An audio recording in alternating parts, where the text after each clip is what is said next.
Мужчину приговорили к 6 годам тюрьмы за организацию азартных игр в Якутске. По сообщению пресс-службы прокуратуры региона, подсудимый установил 85 игровых автоматов на территории 5 помещений в городе. При этом он незаконно использовал игровое программное обеспечение, чем нарушил авторские права. Отмечается, что для бесперебойного обслуживания автоматов мужчина нанял персонал. Азартные игры с извлечением дохода в особо крупном размере проводились на территории 5 помещений, которые были переоборудованы в игровые залы с установкой в них 80 игровых автоматов. При этом подсудимый незаконно использовал объекты авторских прав, игровое программное обеспечение. По результатам рассмотрения уголовного дела суд с учетом мнения государственного обвинителя приговорил мужчину к 6 годам лишения свободы со штрафом в размере 400 тысяч рублей с отбыванием наказания в исправительной колонии общего режима. Он взят под стражу в зале суда. Приговор не вступил в законную силу и может быть обжалован сторонами.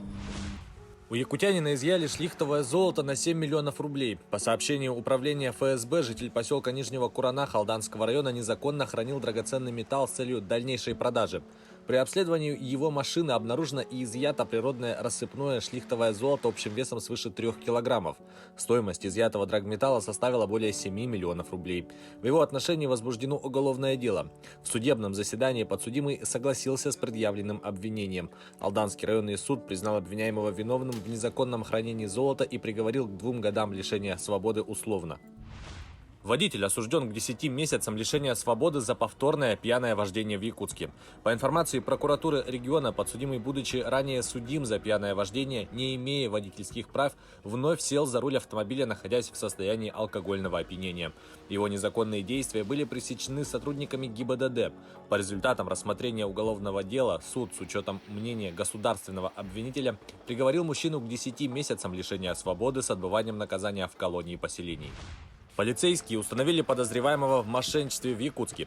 По сообщению пресс-службы МВД, мужчина обокрал один из баров города на сумму свыше 83 тысяч рублей. Работники заведения обнаружили недостачу и обратились в полицию.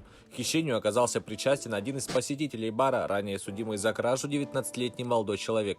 Подозреваемый в течение нескольких дней посещал заведение и покупал алкоголь с закусками.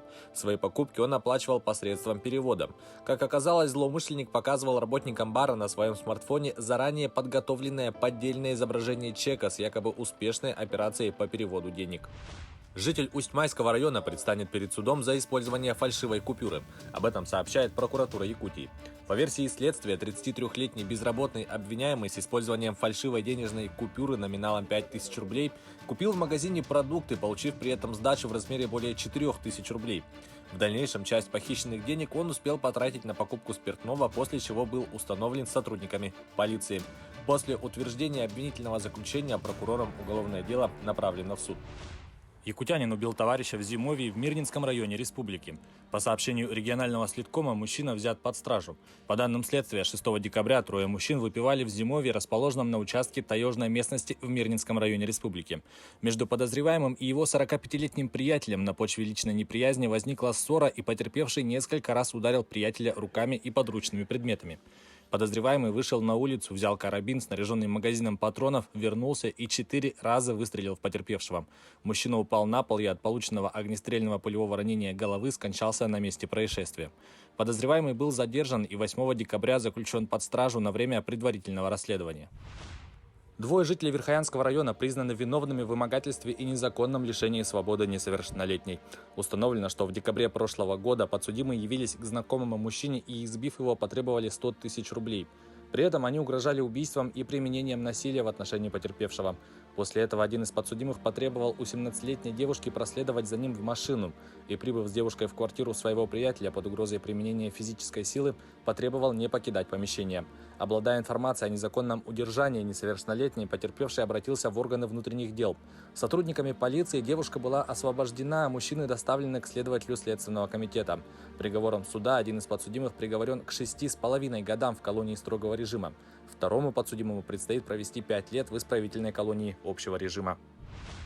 Бдительность таксиста помогла раскрыть кражу в Якутске. Об этом сообщает прокуратура Якутии. По версии следствия, водитель такси принял заказ и, приехав на адрес, забрал 2 мужчин, один из которых находился в состоянии сильного алкогольного опьянения. В пути водитель заметил, что обвиняемый взял из кармана находящегося в опьянении второго пассажира сотовый телефон. После замечания водителя обвиняемый положил телефон обратно в его карман, сказав, что он ничего не сделал. Далее, когда мужчины, приехав на адрес, вышли, водитель, ожидая следующий заказ, увидев, как обвиняемый быстро выходит обратно из подъезда, заподозрив неладное, сфотографировал его на свой сотовый телефон. Через неделю этот же водитель, приняв поступивший заказ, узнал севшего к нему в автомобиль потерпевшего и, подвозя его, в ходе разговора спросил, не пропало ли у него что-нибудь, на что мужчина ответил, что в тот день у него пропали сотовый телефон и кошелек с деньгами. Однако он предполагал, что потерял их, находясь в алкогольном опьянении. После рассказа водителя о своих подозрениях мужчина обратился в органы полиции. В дальнейшем, по фотографии, сделанной водителем, обвиняемый был установлен и задержан. Он дал признательные показания о совершенной краже.